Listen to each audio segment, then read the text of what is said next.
عن اللعين الرجيم. بسم الله الرحمن الرحيم. لا أقسم بهذا البلد وأنت حل بهذا البلد ووالد وما ولد لقد خلقنا الإنسان في كبد. لا أقسم بهذا البلد وأنت حل بهذا البلد ووالد وما ولد لقد خلقنا الإنسان في كبد. أيحسب أن لن يقدر عليه أحد يقول أهلكت مالا لبدا أيحسب أن لم يره أحد ألم نجعل له عينين ولسانا وشفتين وهديناه النجدين فلا اقتحم العقبة وما أدراك ما العقبة فك رقبة أو إطعام في يوم ذي مسغبة يتيما ذا مقربة أو مسكينا ذا متربة ثم كان من الذين آمنوا وتواصوا بالصبر وتواصوا بالمرحمة أولئك أصحاب الميمنة والذين كفروا بآياتنا هم أصحاب المشأمة عليهم نار مؤصدة والذين كفروا بآياتنا هم أصحاب المشأمة عليهم نار مؤصدة. صدق الله العلي العظيم وصدق رسول النبي الكريم وصدق مولانا أمير المؤمنين علي بن أبي طالب. اللهم صل على محمد وآل محمد. ایک سورہ فاتحہ تمام مرحومین مومنین و مومنات کے ایصال ثواب کے لیے آپ حضرات.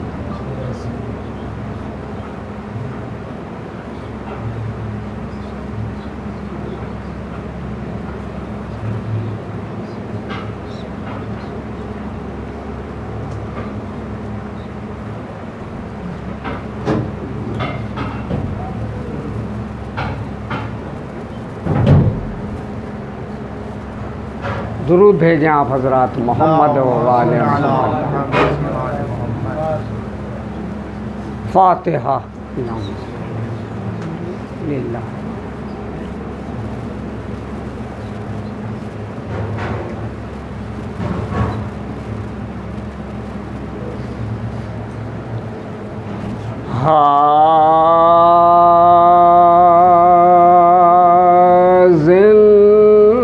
زندان میں جب کہ دختر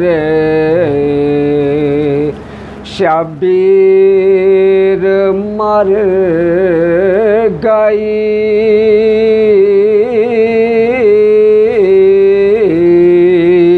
دنیا سے دفعتاً سفر خلد کر گئی، کنبے کے دل پداغ جدائی کا دھر گئی، غل پڑ گیا حسین کی عاشق گزر گئی،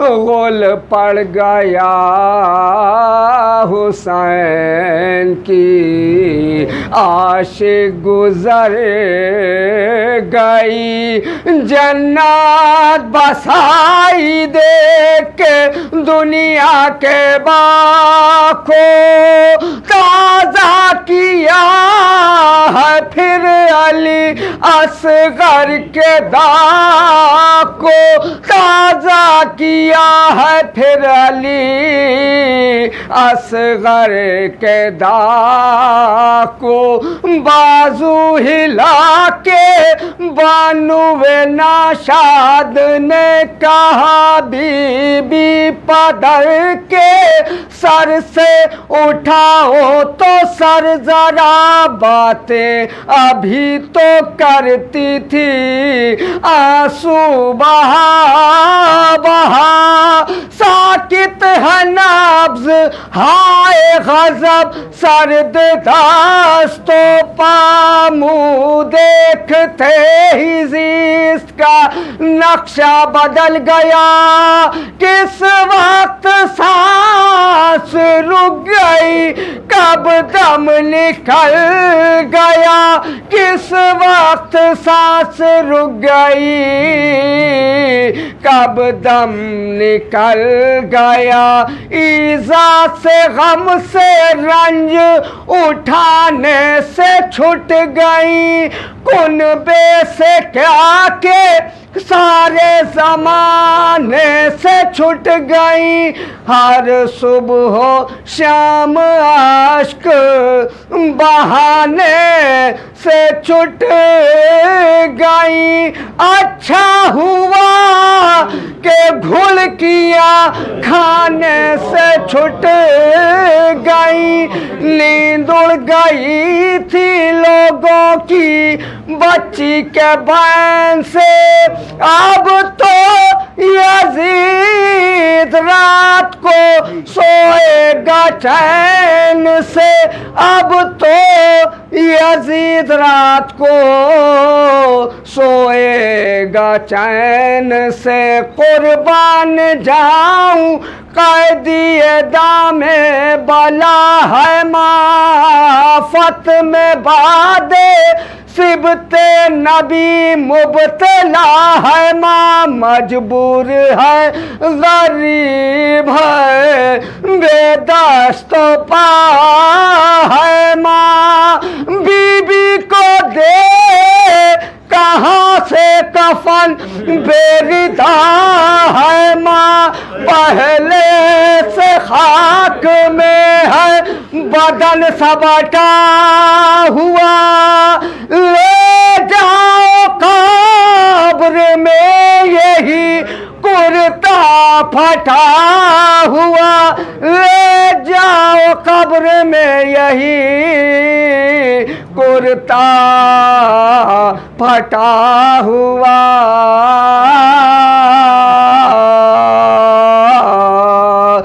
زندان میں جب کہ دختر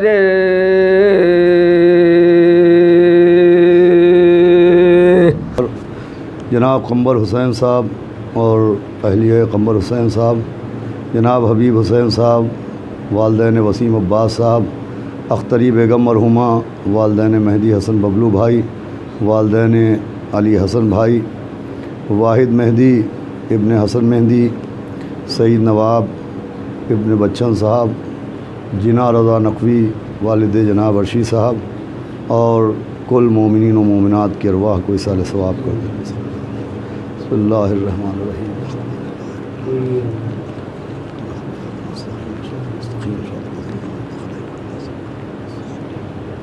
بسم اللہ الرحمن الرحیم۔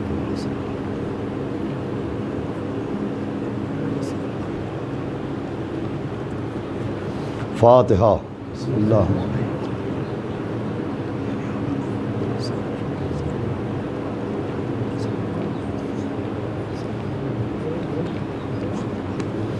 اعوذ باللہ السمیع العلیہ العظیم من الشیطان اللعین الرجیم، بسم اللہ الرحمن الرحیم، الحمدللہ رب العالمین، الصلاۃ والسلام علی سیدنا و نبینا و شفیعنا و طبیب قلوبنا و مولانا و مقتدانا بالقاسم محمد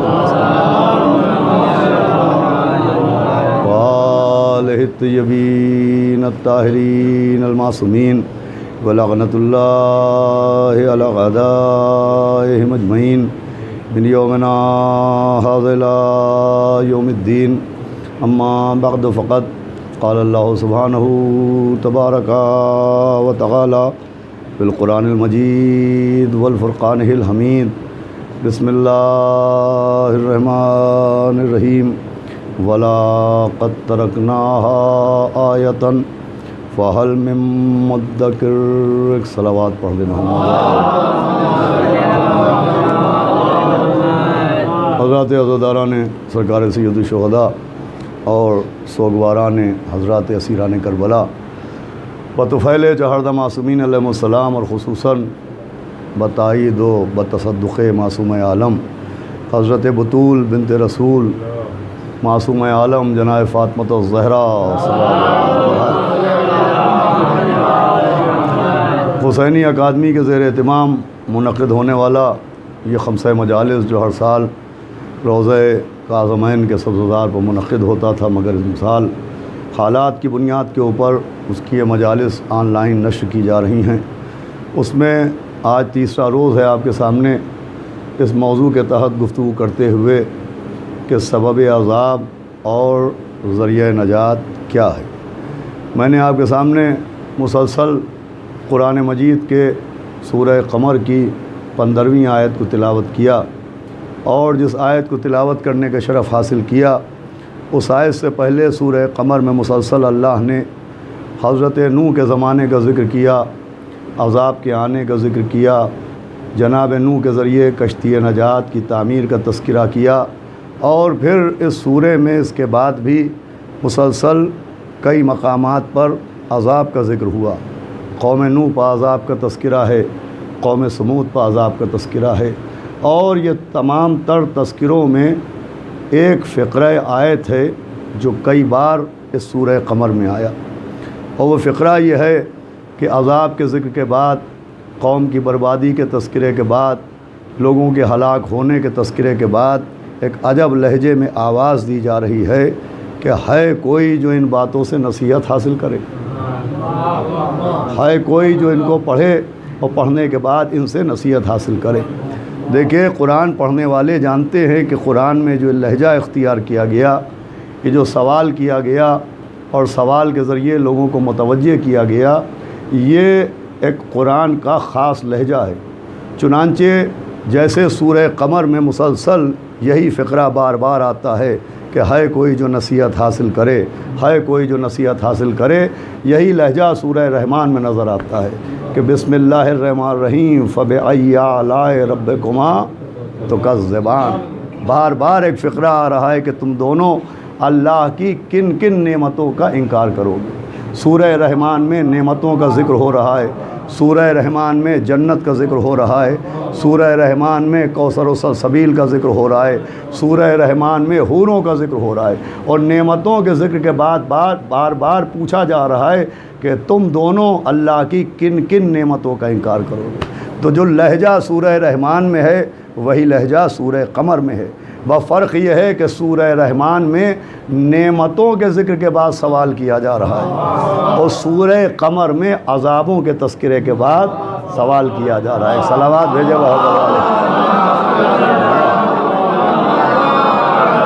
توجہ فرمائیے گا، سورہ قمر میں عذاب کے ذکر کے بعد کہا جا رہا ہے کہ ہے کوئی جو نصیحت حاصل کرے۔ ایک پیغام دیا جا رہا ہے کہ جیسے سبب نزول نعمات کا سمجھنا ضروری ہے، ویسے ہی سبب آمد عذاب کا سمجھنا بھی ضروری ہے۔ جیسے انسان کو یہ سمجھنا ضروری ہے کہ اللہ کی نعمتیں کس وجہ سے نازل ہوتی ہیں، ویسے یہ سمجھنا بھی ضروری ہے کہ اللہ کی جانب سے عذاب کیوں آتا ہے۔ اور خاص کر کے آج کے دور میں، جس دور میں ہم گزر رہے ہیں، یہ دور کے جو سائنس کے بام عروج پر پہنچنے کا دور ہے، یہ دور کے جس میں انسان نے اتنی ترقی کی کہ فضاؤں میں پرندوں کی طرح اڑنا سیکھ گیا ہے، اور سمندروں میں مچھلیوں کی طرح تیرنا سیکھ گیا ہے۔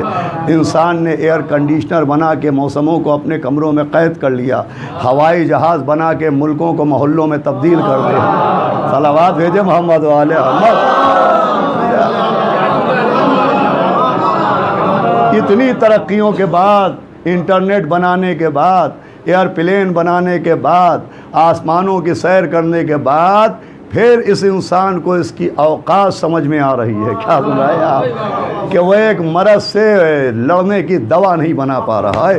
تو عزیزان گرامی، اگر اس کو بھی عذاب سمجھیے تو آج کے دور میں جو میں نے موضوع رکھا تو بڑی مناسبت سے رکھا ہے کہ سبب عذاب کو سمجھنا ضروری ہے کہ آخر عذاب آتا کیوں ہے۔ اسی لیے قرآن میں مسلسل عذاب کا ذکر ہے، کہیں پتھروں کی بارش کا ذکر ہو رہا ہے، کہیں زمین کے دھس جانے کا ذکر ہو رہا ہے، کہیں زلزلوں کے آنے کا ذکر ہو رہا ہے، کہیں طوفانوں کا ذکر ہو رہا ہے، کہیں سیلاب کا ذکر ہو رہا ہے۔ بسم اللہ سے والناس تک قرآن میں مسلسل عذاب کا تذکرہ ہے، اور پھر سب سے زیادہ قرآن میں عذاب کا تذکرہ وہاں مل رہا ہے جہاں قوم موسیٰ کا ذکر مل رہا ہے۔ توجہ سنیے گا آپ، جہاں جناب قوم موسیٰ، جناب موسیٰ کی قوم کا ذکر مل رہا ہے، بنی اسرائیل کا ذکر مل رہا ہے، وہیں سب سے زیادہ عذاب کا تذکرہ مل رہا ہے۔ بھائی قرآن پڑھنے والے گواہی دیں گے کہ سب سے زیادہ عذاب بنی اسرائیل پر نازل ہوئے، سب سے زیادہ عذاب قوم موسیٰ پر نازل ہوئے۔ 40 قسم کے عذاب تھے جو ایک قوم پر نازل ہوئے۔ صلوات بھیجے محمد۔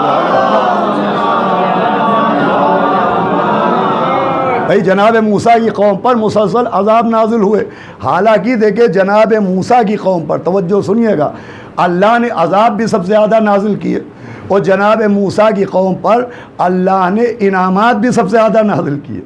بھائی یہ بھی عجیب بات ہے کہ سب سے زیادہ اللہ نے رحم و کرم بھی قوم موسیٰ پر کیا ہے، اور سب سے زیادہ عذاب و عتاب بھی قوم موسیٰ پر کیا ہے۔ پڑھے لکھے لوگ گواہی دیں گے کہ اللہ نے سب سے زیادہ رحم و کرم بھی قوم موسیٰ پر کیا ہے۔ آسمان سے کھانا قوم موسیٰ کے لیے بھیجا، دریا پر راستہ قوم موسیٰ کے لیے بنایا، پتھروں سے چشمہ قوم موسیٰ کے لیے بہایا۔ صلوات پڑھے محمد وآل محمد۔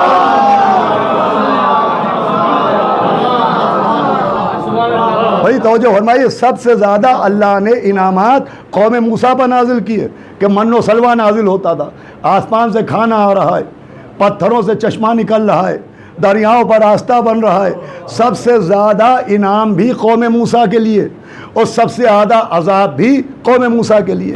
تو اب سبب عذاب کیا ہے، بس موضوع تک آ رہا ہوں، سبب عذاب کیا ہے قوم موسیٰ جس پر اللہ نے اتنا رحم کیا، اتنا کرم کیا، پھر اسی قوم پہ اتنے عذاب کیوں نازل کیے؟ تو عزیزو قرآن کا مطالعہ کیجئے تو قرآن یہ بتاتا ہے کہ قوم موسیٰ پر عذاب اس لیے نازل ہوئے کہ قوم موسیٰ کے لیے تفسیر قرآن بتا رہی ہے کہ قوم موسیٰ کے لیے آسمان سے کھانا آیا، انہوں نے اس کی توہین کی۔ قوم موسیٰ کے لیے باب حتہ بنایا گیا، انہوں نے اس کی توہین کی۔ قوم موسیٰ کے لیے تابوت سکینہ آیا، توجہ فرمائیے گا، انہوں نے اس کی توہین کی۔ آسمان کا کھانا آ رہا ہے وہ اس کی توہین کر رہے ہیں، باب حتہ بنایا جا رہا ہے وہ اس کی توہین کر رہے ہیں، تابوت سکینہ آ رہا ہے وہ اس کی توہین کر رہے ہیں۔ یہ ہے سبب عذاب۔ سمجھایا جا رہا ہے قوم موسیٰ پر بے عملی کی وجہ سے عذاب نہیں آیا ہے، بے ادبی کی وجہ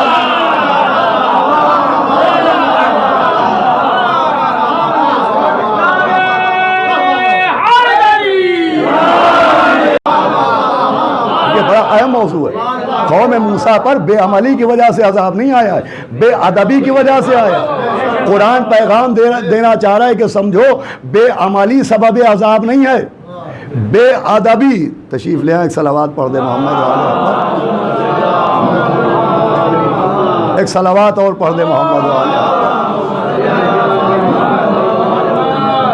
بھائی بے عملی کی بھی سزائیں ہیں، بے عملی بھی غلط بات ہے، لیکن قرآن پیغام دے رہا ہے کہ بے عملی کی وجہ سے عذاب نہیں آتا ہے، بے ادبی کی وجہ سے عذاب آتا ہے۔ پہلی دلیل قوم موسیٰ سے ملی کہ وہ بے عملی سے زیادہ بے ادبی پا آمادہ تھی، اور دوسری دلیل ابلیس سے ملی۔ بھائی جو ابلیس بنا ہے تو بے عملی کی وجہ سے نہیں بنا ہے، عمل تو ایسا تھا کہ ملائکہ میں بٹھا دیا گیا۔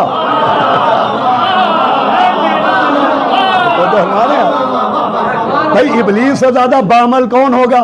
اتنے اعمال کیے، اتنا عمل کیا کہ ملائکہ کے درمیان جگہ ملی۔ تو ابلیس بنا وہ بے عملی کی وجہ سے نہیں بنا، بھائی عمل کا تو اسے بڑا شوق تھا، اس نے بے ادبی کی۔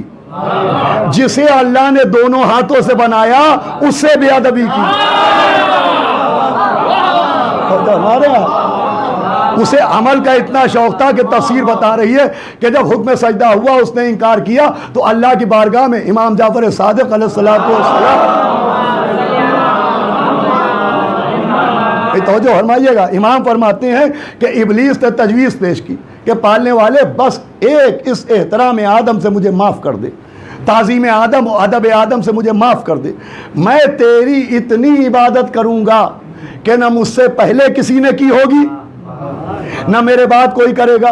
بھائی کھلم کھلا وہ عمل کا اعلان کر رہا ہے کہ اتنے عمل کروں گا کہ نہ مجھ سے پہلے کسی نے عمل کیے ہوں گے اور نہ میرے بعد کوئی عمل کرے گا۔ آواز آئی کہ مجھے تیرے عمل کی ضرورت نہیں ہے۔ اللہ نے سمجھایا کہ مجھے عمل کی ضرورت نہیں ہے، میں جسے بناؤں اس کے ادب کی ضرورت۔ اے صلوات بھیجا محمد والے۔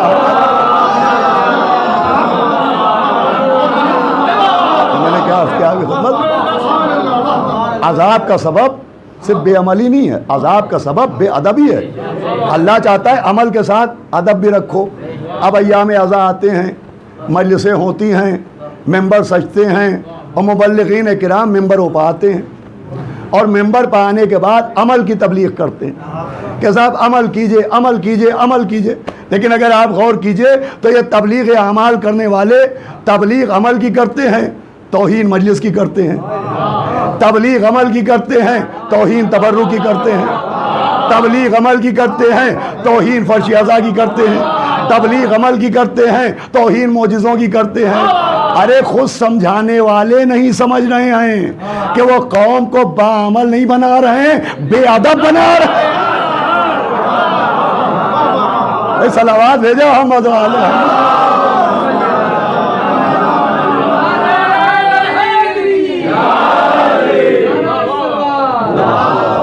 سنیے گا بھائی، قابل غور بات۔ عذاب کا سبب یہ سب کے لیے موضوع ہے، اپنوں کے لیے بھی ہے، سمجھنے کی کوشش کرنا چاہیے۔ بے عملی کی وجہ سے عذاب نہیں آتا ہے، بے ادبی کی وجہ سے آتا ہے۔ یہی وجہ ہے کہ قرآن میں اللہ نے جتنا زور عمل پر دیا ہے اتنا ہی زور ادب پر دیا ہے۔ بھائی جیسے اللہ نے اپنے حبیب کی سیرت کو نمونہ عمل بنایا، بسم اللہ الرحمن الرحیم، لقد کان لکم فی رسول اللہ اسوۃ حسنہ، نبی کی سیرت کو نمونہ عمل بنایا، نبی کی اتباع کو واجب قرار دیا۔ بسم اللہ الرحمن الرحیم، قل ان کنتم تحبون اللہ فاتبعونی یحببکم اللہ ویغفر لکم ذنوبکم واللہ غفور الرحیم۔ بھائی جہاں ایک طرف اللہ نے نبی کی سیرت پر عمل کرنے کا حکم دیا، نبی کی اطاعت کرنے کا حکم دیا، وہیں قرآن نے نبی کا احترام کرنے کا حکم دیا۔ توجہ فرمائیے گا، نبی کے ادب کا حکم دیا، نبی کے احترام کا حکم دیا، اور خالی حکم نہیں دیا، خود بھی احترام کا سلیقہ سکھایا۔ پڑھے لکھے لوگ تصدیق کریں گے، اور وہ سلیقہ ادب یہ ہے، وہ طریقہ احترام یہ ہے کہ اللہ نے جس نبی سے گفتگو کی تو اس کا نام لے کے گفتگو کی، مگر جب آخری نبی سے گفتگو کی تو نام کے ذریعے گفتگو نہیں کی، القاب کے ذریعے گفتگو کی۔ غور سے سنیے گا بھائی، جناب آدم سے گفتگو کی یا آدم کہہ کے، جناب نوح کو خطاب کیا یا نوح کہہ کے، ابراہیم کو خطاب کیا یا ابراہیم کہہ کے، موسیٰ کو خطاب کیا یا موسیٰ کہہ کے، عیسیٰ کو خطاب کیا یا عیسیٰ کہہ کے، مگر جب پیغمبر کو خطاب کیا تو یا طٰہٰ، یاسین، ایھا المزمل، ایھا المدثر، صلوات بھیجو محمد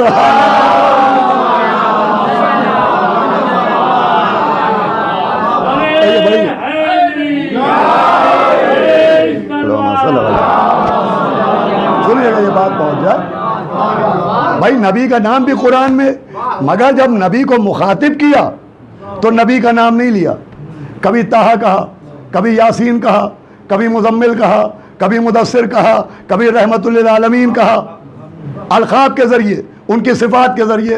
حالانکہ نبی ہیں 1,24,000، مگر جب دوسرے نبیوں سے بات کی گفتگو کا طریقہ اور رکھا، جب آخری نبی سے بات کی تو گفتگو کا طریقہ اور رکھا۔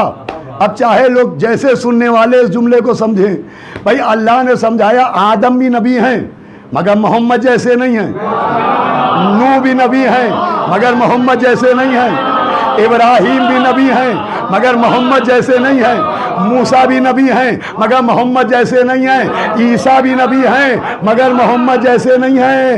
قرآن سمجھا رہا ہے کہ جب نبی محمد جیسے نہیں ہیں تو وہابی محمد،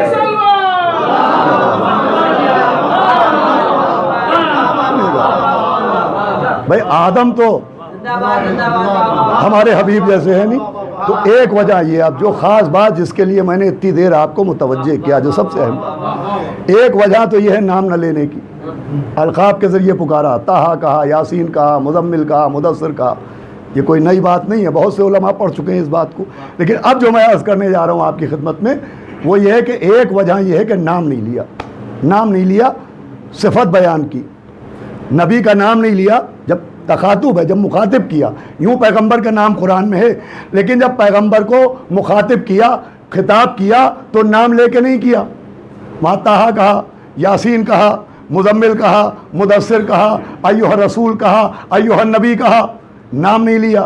اس لیے نام نہیں لیا کہ اللہ کو معلوم ہے کہ ایک طبقہ نام کی ضد کرے گا، گمنام ہوگا مگر نام کی ضد کرے گا، وہ یہ ضد کرے گا کہ صاحب قرآن میں اہل بیت کے نام تو ہے ہی نہیں، قرآن میں اہل بیت کے نام تو ہے ہی نہیں، ہم ان کو کیسے مانیں؟ بھائی نام تو ہے نہیں، ہم امام مبین کیسے مانیں؟ ان کا نام تو ہے نہیں، ہم ان کو صراط مستقیم کیسے مانیں؟ ان کا نام تو ہے نہیں، ہم انہیں صادقین کیسے مانیں؟ ان کا نام تو ہے نہیں، توجہ فرما رہے ہیں آپ، ہم انہیں خلیفہ کیسے مانیں؟ تو ایسے مانیے کہ قرآن پڑھیے، قرآن میں جہاں یا ایھا المزمل ہے وہاں نام محمد تو ہے نہیں، جہاں یا ایھا المدثر ہے وہاں نام محمد تو ہے نہیں، جہاں لفظ طٰہٰ ہے وہاں نام محمد تو ہے نہیں، جہاں لفظ یاسین ہے وہاں نام محمد تو ہے نہیں۔ کیسے سمجھے کہ یہ مزمل کوئی اور نہیں محمد ہیں؟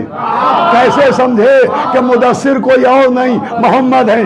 کیسے سمجھے کہ طٰہٰ کوئی اور نہیں محمد ہیں؟ ارے توجہ فرمائیے گا، کیسے سمجھے کہ یاسین کوئی اور نہیں محمد ہیں؟ کہ بھائی خود نبی نے بتایا کہ یہ طٰہٰ بھی میں ہوں، یاسین بھی میں ہوں، یہ میری ہی صفتیں ہیں۔ نبی نے بتایا رحمت ہونا میری صفت ہے، بشیر ہونا میری صفت ہے، طٰہٰ ہونا میری صفت ہے۔ تو جس نبی نے بتایا کہ یہ جو قرآن میں صفتیں ہیں یہ میری ہیں، طٰہٰ ہونا میری صفت ہے، جس نبی نے بتایا یاسین ہونا میری صفت ہے، اسی نے بتایا کہ رکوع کی عالم میں انگوٹھی دینا علی کی صفت۔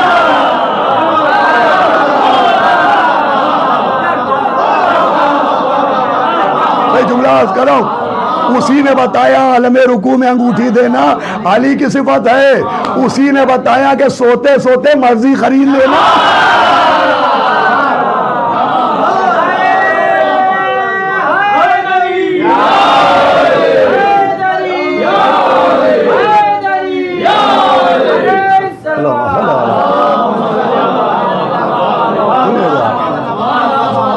صاحب اہل بیت کے نام تو ہے، حالانکہ میں گزشتہ عشرے میں یہ نام پڑھ چکا ہوں کہ ایسا نہیں کہ قرآن میں اہل بیت کے نام نہیں ہیں، مسئلہ یہ کہ سب کو اہل بیت کے ناموں کا علم نہیں ہے۔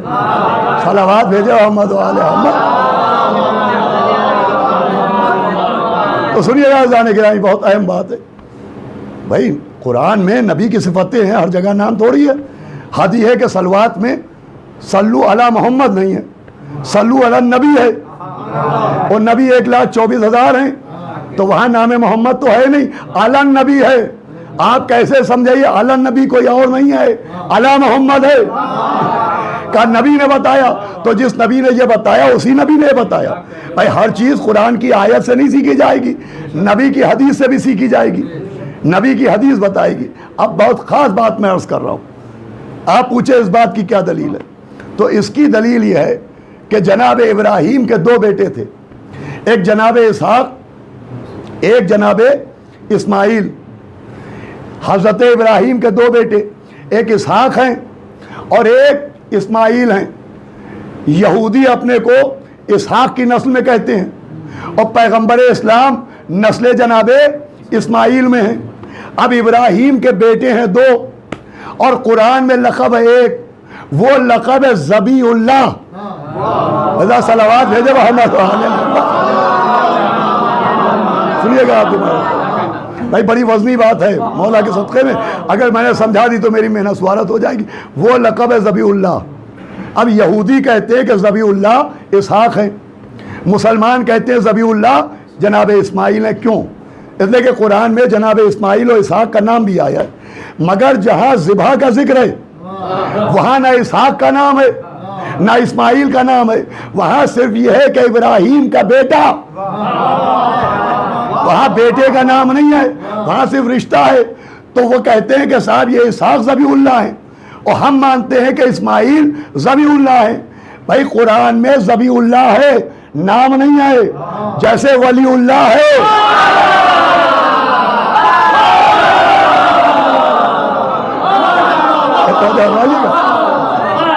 نام نہیں، سنیے گا، بہت وزنی بات میں عرض کر رہا ہوں آپ کی خدمت۔ جہاں پر قربانی کا ذکر ہے کہ جناب ابراہیم نے بیٹے کے گلے پر چھری چلائی، تو وہاں نام نہیں ہے۔ یوں قرآن میں جناب اسحاق کا نام بھی ہے، اسماعیل کا نام بھی ہے، مگر اس جگہ جہاں یہ عمل ہو رہا تھا، گلے پر چھری رکھی تھی، وہاں نہ اسحاق کا نام ہے نہ اسماعیل کا نام ہے۔ یہودی کہتے ہیں وہ اسحاق تھے جن کے گلے پر چھری چلائی، اور مسلمان مانتے ہیں کہ وہ جناب اسماعیل تھے۔ مجھے بتائیے قرآن میں نام تو ہے نہیں، اسماعیل کو ذبیح اللہ کیوں مان لیا؟ آپ ہم سے پوچھیں گے کہ مولا علی کا نام تو ہے نہیں، ولی اللہ کیوں مان لیا؟ پہلے آپ بتائیے اسماعیل کو ذبیح اللہ کیوں مان لیا؟ بھائی وہاں نام تو ہے نہیں، ان کو ذبیح اللہ کیوں مانا؟ تو بھائی جو جناب اسماعیل کو ملت مسلمہ ذبیح اللہ مانتی ہے، تو آیت میں نام کی وجہ سے نہیں مانتی ہے، نبی کی حدیث کی وجہ سے مانتی ہے۔ نبی کی حدیث ہے کہ انا یبن ذبیحین، کہ نبی نے فرمایا کہ میں 2 ذبیحوں کا بیٹا ہوں۔ بہت خاص بات ہے، نبی کی حدیث ہے کہ انا یبن ذبیحین، کہ میں 2 ذبیحوں کا بیٹا ہوں۔ بڑی مشہور حدیث ہے ملت مسلمہ میں، شیعہ و غیر شیعہ مانتے کہ نبی نے فرمایا کہ میں 2 ذبیحوں کا بیٹا ہوں. اب یہ 2 ذبیحیں کون ہیں؟ ملت مسلمہ نے تشریح کی کہ ایک جناب عبداللہ ہیں، پیغمبر اسلام کے والد، اس لیے کہ قرآن اندازی ہوئی تھی اور منت مانی تھی جناب عبد المطلب نے، تو جناب عبداللہ کے لیے قرآن نکلا تھا کہ ان کو ذبح کیا جائے، تو جناب عبداللہ بھی ذبیح اللہ کہلاتے ہیں.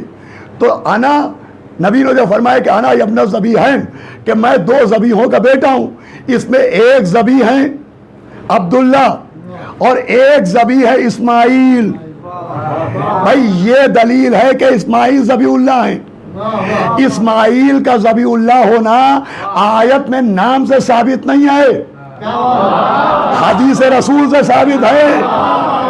تو جیسے اسماعیل ذبیح اللہ ہیں، اس کے لیے آیت نہیں دیکھی جائے گی، حدیث رسول دیکھی جائے گی.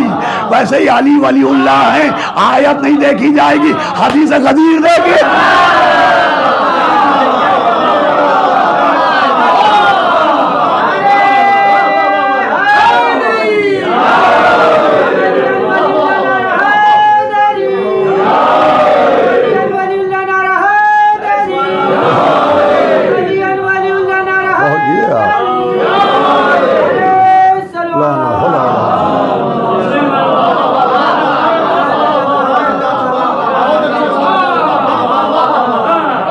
نام کا جو کنفیوژن تھا، نام تو ہے نہیں، نام تو ہے نہیں، نام تو ہے نہیں. مولا علی کو امام کیوں مانے؟ ان کا نام تو ہے نہیں. مولا علی کو وسیلہ کیوں مانے؟ ان کا نام تو ہے نہیں.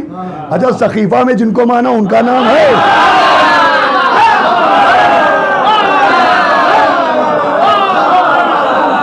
صلوات بھیجو محمد و آل محمد.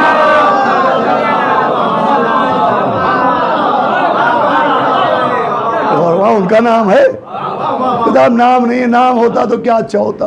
اب ہماری مجلس ماشاءاللہ بزرگ حوصلہ بڑھاتے، آن لائن ہی صحیح، اور نوجوان بھی کثرت سے سنتے ہیں. تو یہ بات ان سے سوال کیا جاتا ہوگا کہ صاحب کیا اچھا ہوتا کہ اہل بیت کے نام ہوتے قرآن میں، تو کوئی جھنجھٹ ہی نہ ہوتا، پریشانی. اللہ نے نام کیوں نہیں رکھے؟ قرآن میں نام کیوں نہیں ہے؟ تو اس لیے نہیں ہے کہ قرآن ہی میں ہے کہ فرعون کے دربار میں ایک واقعہ ہوا. وہ واقعہ ہوا کہ فرعون سو رہا تھا، اس نے خواب دیکھا کہ بنی اسرائیل کے لوگ جدھر رہتے ہیں ادھر سے ایک آگ کا شعلہ چلا اور وہ فرعون کے محل پر گرا اور محل خاکستر ہو گیا. اب جب فرعون ڈر کے جاگ کے اٹھا بستر سے تو اس نے اپنے نجومیوں کو بلایا اور نجومیوں سے کہا میں نے ایک خواب دیکھا ہے، اس خواب کا کیا مطلب ہے؟ تو نجومیوں نے کہا اس خواب کی تعبیر یہ ہے کہ ایک بچہ پیدا ہوگا جو تیرے تخت حکومت کو الٹ کے رکھ دے گا، ایک بچہ پیدا ہوگا جو تجھے ہلاک کر دے گا. نجومیوں نے کہا بچہ پیدا ہوگا، بچے کا نام نہیں بتایا. بھائی فرعون سے نجومیوں نے موسیٰ کا نام نہیں بتایا، صرف اتنا بتایا کہ ایک بچہ ہوگا. تو بغیر نام کے صرف یہ سن کے کہ بچہ ہوگا کتنے بچوں کو مار ڈالا. بھائی فرعونوں کا مزاج سمجھایا کہ ان کا مزاج سمجھو. ارے جب یہ نام جانے بغیر اتنا ظلم کرتے ہیں تو اگر نام بتا دیا تو کتنا غلط ہو. صلوات بھیجے محمد.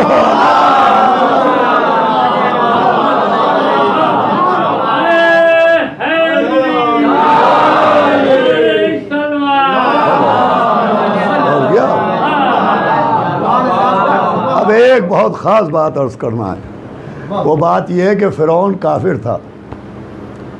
اس کا نام فرعون تو جیسے راجہ کہا جاتا ہے ہندی میں، مہاراجہ کہا جاتا ہے، بادشاہ کہا جاتا ہے، کنگ کہا جاتا ہے، اسی طرح سے مصر کے بادشاہوں کو فرعون کہا جاتا ہے. اس کا بھی نام نہیں ہے، فرعون لقب ہے، نام نہیں ہے. اچھا اس کے لیے کوئی ضد نہیں کرتا. صلوات بھیجے محمد والے.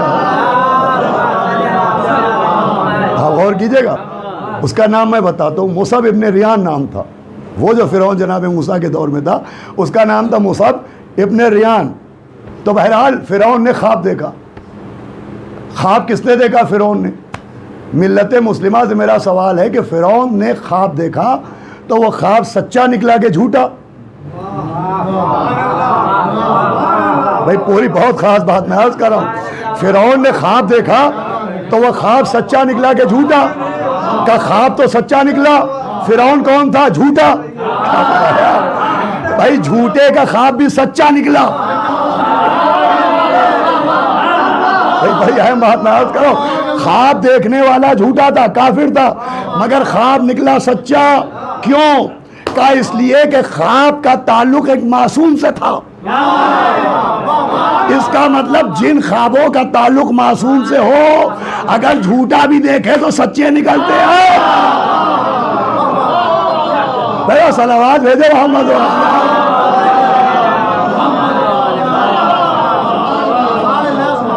نہیں پہنچی ہوگی ابھی تک ہماری بات، اس پہ تو آپ خوش ہوئے، داد دی، لیکن اس پیغام نہیں پہنچا۔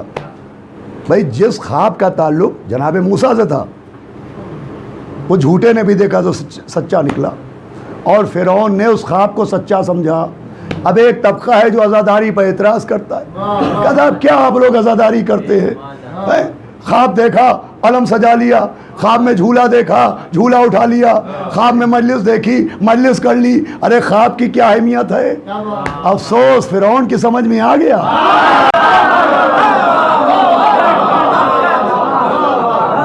بھائی ہم نے خواب میں علم دیکھا، علم کا تعلق جناب عباس سے، جھولا دیکھا، جھولے کا تعلق جناب علی اصغر سے ہے، مجلس دیکھی، مجلس کا تعلق معصوموں سے ہے۔ قرآن سمجھا رہا ہے جس خواب کا تعلق معصوم سے ہو، وہ جھوٹا بھی دیکھے تو سچا نکلتا ہے۔ ارے جب منکر خدا کا خواب جھوٹا نہ ہوا تو اہل عزا کے خواب۔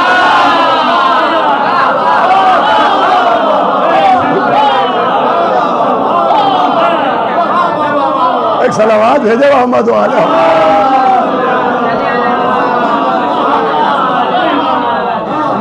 سنیے گا مولا سلامت۔ بھائی خواب دیکھنے والا جھوٹا تھا، مگر شان معصوم یہ ہے کہ چونکہ معصوم کے سلسلے کا خواب تھا، لہذا وہ سچا نکلا۔ خود پیغمبر کی حدیث ہے کہ اگر خواب میں کسی نے مجھ کو دیکھا تو مجھ ہی کو دیکھا۔ نبی نے فرمایا کہ مجھ کو دیکھا کسی نے، مجھ کو کا مطلب اولنا محمد و اوسطنا محمد و آخرنا محمد و کلنا محمد، تو فرمایا مجھ ہی کو دیکھا۔ یہ ہوتی ہے شان معصوم۔ دیکھیے بات آ گئی ہے، بہت خاص باتیں، 2 منزلیں رہ گئی ہیں اور مجلس تمام ہو جائے گی۔ پہلی منزل یہ ہے کہ خواب دیکھنے والا تھا جھوٹا، مگر خواب سچا نکلا۔ یہ معصوم کی شان ہوتی ہے۔ جناب یوسف خواب کی تعبیروں کے سب سے بڑے عالم گزرے۔ اللہ نے جناب یوسف کو خوابوں کی تعبیروں کا علم دیا۔ قرآن اعلان کر رہا ہے جب وہ زندان میں تھے، قید خانے میں تھے، تو ایک قیدی نے کہا کہ یوسف میں نے خواب دیکھا ہے کہ میرے سر کے اوپر ایک کشتی ہے اور کشتی میں روٹیاں ہیں اور بہت سے پرندے ان روٹیوں کے ٹکڑے اٹھا اٹھا کے لیے جا رہے ہیں۔ جناب یوسف نے کہا اس خواب کی تعبیر یہ ہے کہ تجھ پر بادشاہ کا عتاب نازل ہوگا اور تیرا سر پھوٹے گا، بھیجا نکلے گا اور پرندے تیرے بھیجا کھائیں گے۔ تو جب جناب یوسف نے خواب کی تعبیر سنائی تو قیدی نے قہقہا لگایا، کہا میں نے کوئی خواب تو دیکھا ہی نہیں، میں نے یوں ہی آپ سے کہہ دیا، میں نے تو جھوٹ کہا تھا۔ یوسف نے کہا تو نے جو کہا ہے وہ جھوٹ ہے، لیکن میں جو کہہ رہا ہوں وہ جھوٹ نہیں۔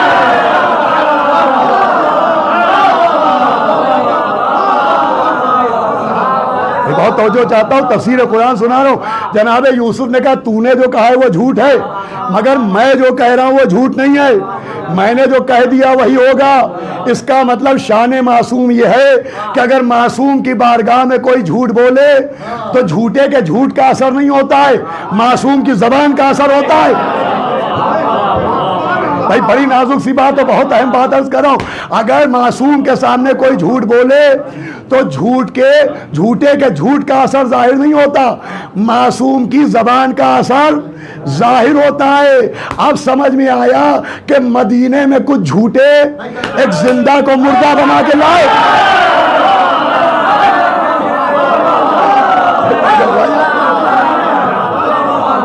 اور مولا علی سے آ کے جھوٹ کہا کہ یہ مردہ ہے، علی نے کہا اچھا مردہ ہے تو جھوٹوں کے جھوٹ کا اثر نہیں ہوا، علی کی زبان کا صلوات ہے محمد۔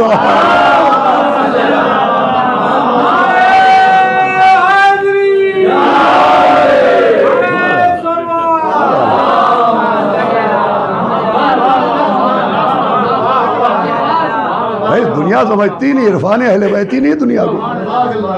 ارے معصوم جو کہہ دے وہ ہو کے رہتا.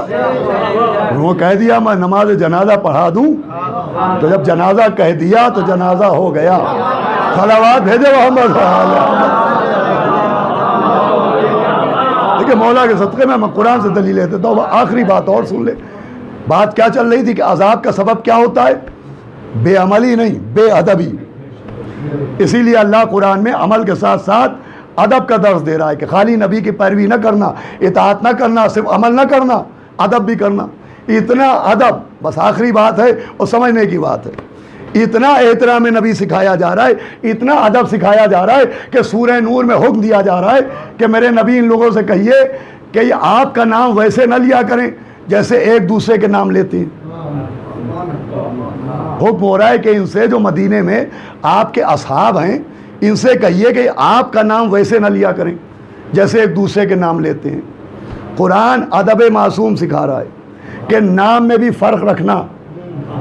جب گناہگار کا نام لینا تو طریقہ اور ہو، جب معصوم کا نام آئے تو طریقہ اور ہو. بھائی ایک بہت اہم موضوع ہے اور ایک اہم مسئلہ ہے، اگر توجہ کی تو اس کا حل نکل آئے گا.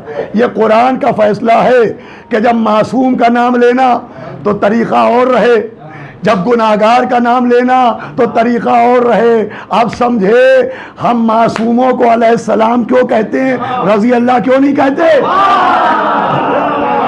ارے قرآن نے سمجھایا ہے کہ رضی اللہ اور ہیں، علیہ السلام. صلوات بھیجو محمد.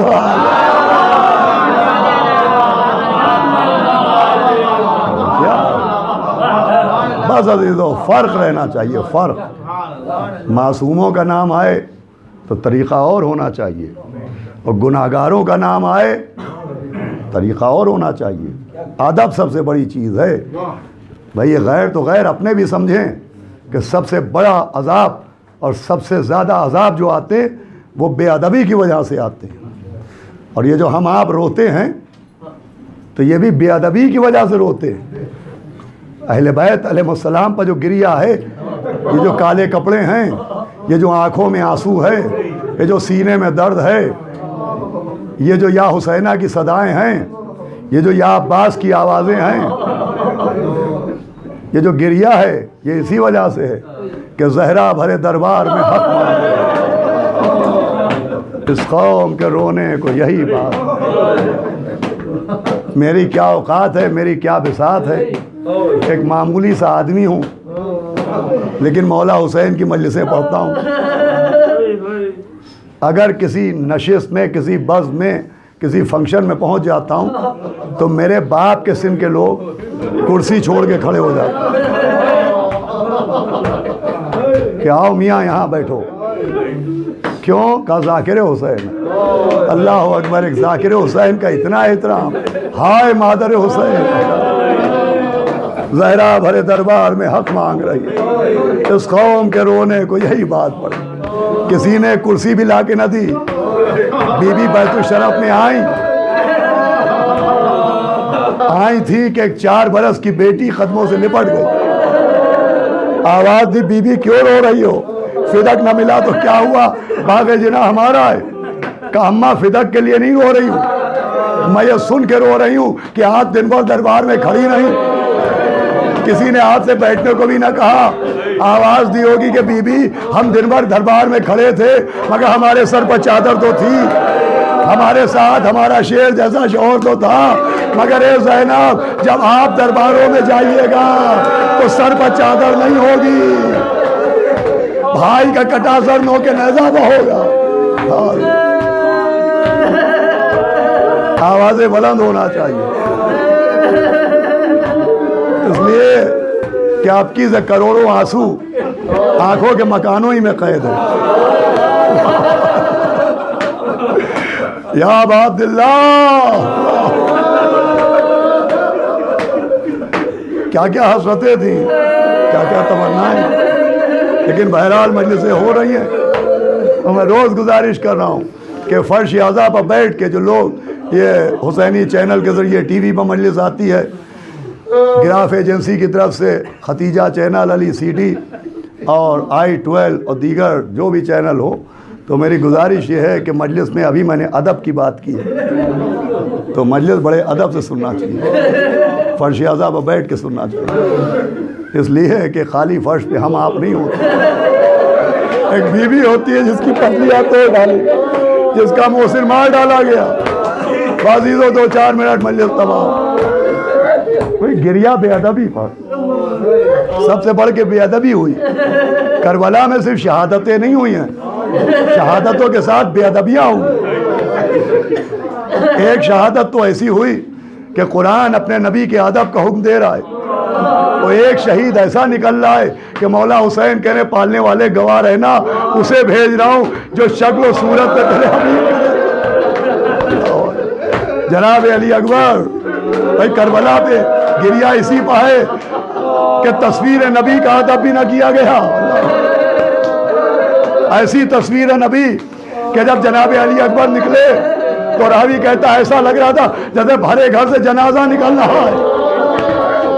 پہنچے، باپ نے گھوڑے پر سوار کیا، مختصر کیا میں نے مجلس کو، میدان میں آئے، بلا کا جہاد کیا، پیاس نے غلبہ کیا، واپس آئے کہ بابا پیاس مارے دے رہی ہے، کہ اپنی زبان ہمارے دہن میں ڈالو، زبان کو دہن میں ڈالا، کانٹوں کا احساس ہوا، زبان کو کھینچا، کہا اچھا بابا خدا حافظ و ناصر، چلے تھے کہ رک گئے، کہا میرے لال اکبر کیا بات ہے، کہا بابا ابھی تھوڑی دیر ہوئی تھی، جب خیمے سے چلا تھا تو 4 برس کی بہن نے دامن پکڑا، بابا بار بار دل میں ہوک اٹھ رہی ہے، شاید بیمار بہن مجھے یاد کر رہی ہے، ایک بار مجھے میری سغرا کی زیارت کرا دے، آواز دی اکبر میرے قریب آؤ، امام نے انگلیوں کو اٹھایا، کہا میرے لال مدینہ نظر آیا، کہا بابا نظر آیا، کہا محلہ بنی ہاشم، کہا بابا نظر آیا، کہا گھر نظر آیا، کہا بابا نظر آیا، کہا گھر میں دیکھو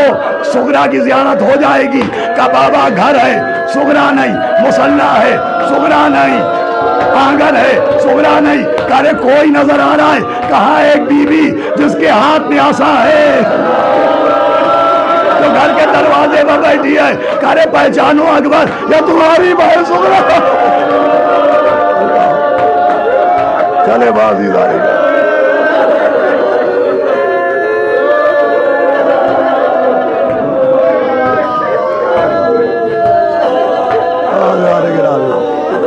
میں جب روضہ کاظمین میں مجلس ہوتی ہے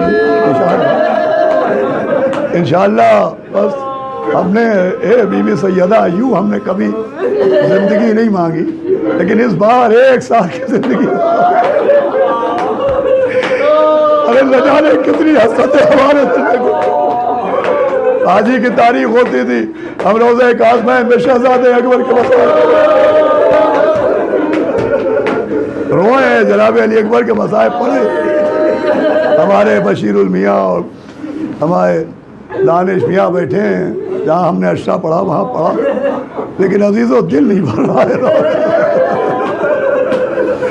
اب سنے ازال گرامی مجلس تمام، جناب علی اکبر گئے، سینے میں برچی لگی، بابا کو سلام کیا، میر انیس علی اللہ مقامہ نے نقشہ کھینچا کہ جیسے ہی بیٹے کی آواز آئی، سن کر یہ استغاثہ فرزند خوش خصال، سید نے آہ کی کہ ہلاش ذوالجلال، کھولے جناب فاطمہ کی بیٹیوں نے بال، ارے بانو پکاری خیر تو ہے اے علی کے لال، ارے کس کے پسر سے کون سی مادر بچھڑ گئی، صاحب بتاؤ کیا میری گودی ہو جائے،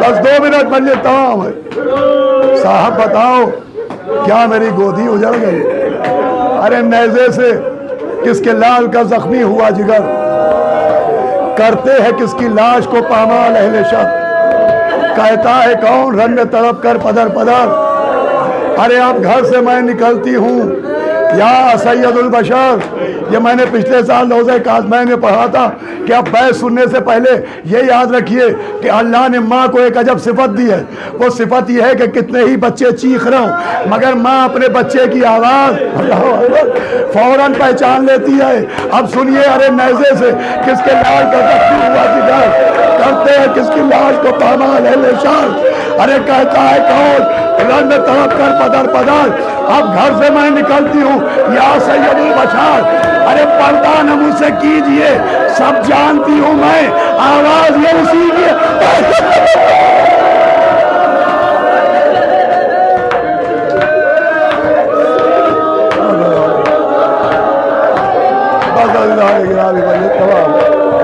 آواز یہ اسی کی ہے پہچانتی ہوں میں بانوں کو قصب دے کے چلے شاہ کردگار وہ دھوپ اور وہ پیاس وہ صدمے وہ اضطرار دل تھا الٹ پلٹ کے کلیجہ تھا بے قرار ارے اٹھتے تھے اور زمین پر گرتے تھے اٹھتے تھے اور زمین پر گرتے تھے بار بار کہتے تھے شبیہ پیغمبر ہم آتے ہیں فرماتے تھے شبیہ پیغمبر ہم آتے ہیں ارے گھبرائیو نا